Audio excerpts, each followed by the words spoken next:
Well, hey everybody. I wanted to share with you some things that the Lord's been telling me. I took a day of fasting today just because I really needed to hear from God, and really been dealing with a lot of different things, and just felt like it was really time to kind of take a day and just kind of pray and fast. And I have to be honest, I really don't enjoy fasting because I love to eat. But I just really felt like I needed some time to just kind of be alone with God and just allow Him to speak to me. So I started this at 6 a.m. this morning. And I'm still spending time with God, just trying to stay focused, try to get recharged. So I was listening to some worship music this morning, which I highly recommend, those that are Christians, to spend some time just listening to worship music. It's really, really encouraging. So this is some things that God shared with me, and I'm hoping this will encourage someone. So these are some words that God spoke to me while I listened to a song. It says, don't run and hide from God when you sin, but instead run to Him and come into the light. There's no fear in God's love. God promises to restore you again, no matter where you've been or what you've done. And so this was a real eye-opener to me, just to remind me that no matter what I've done, no matter what anybody has done, those that are following Jesus, you can always come back to Him and He will restore you. He promises that in His Word. And then there was another passage. There was actually a Bible passage that He also gave me, and it was Matthew 11:28 through 30, which, though, like I said, those that are Christians, this should be a huge encouragement. Come to me, all you that are weary and are carrying heavy burdens, and I will give you rest. Take my yoke upon me and learn from me.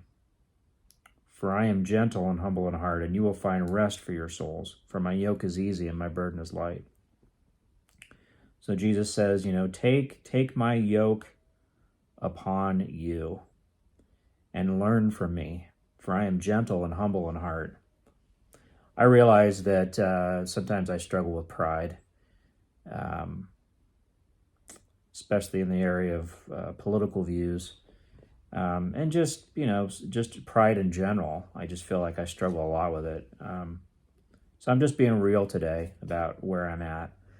And then Romans 12:1 through 2. I want to read this to you as well. And it goes like this.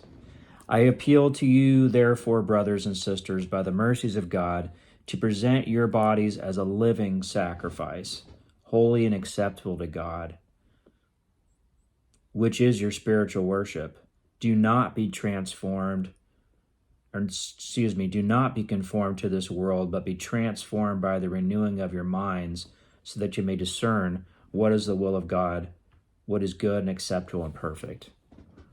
And it's a challenge to me to my mind needs to be renewed daily.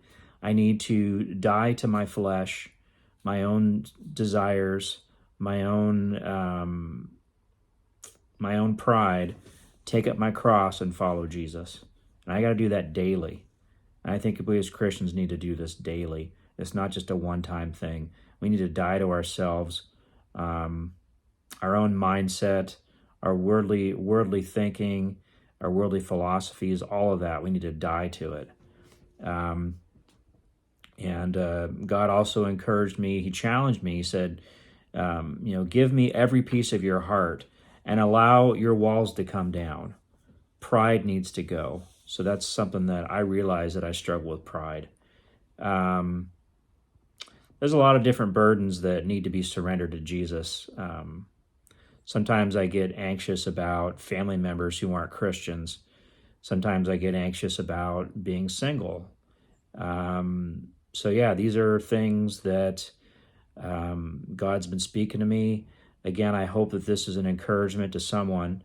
But I'm just being real right now and where I'm at spiritually. And feel free to leave your thoughts, and yeah, be blessed. With Thanksgiving tomorrow, there's a lot of things that I can be thankful for. One is that I have good health and I'm still alive, that I continue to work out and stay in shape. I continue to eat healthy. So these are things that I'm thankful for. I'm also thankful for my family, thankful for my friends, and I'm thankful that I serve a God who loves me regardless of things that I've struggled with. He still continues to love me.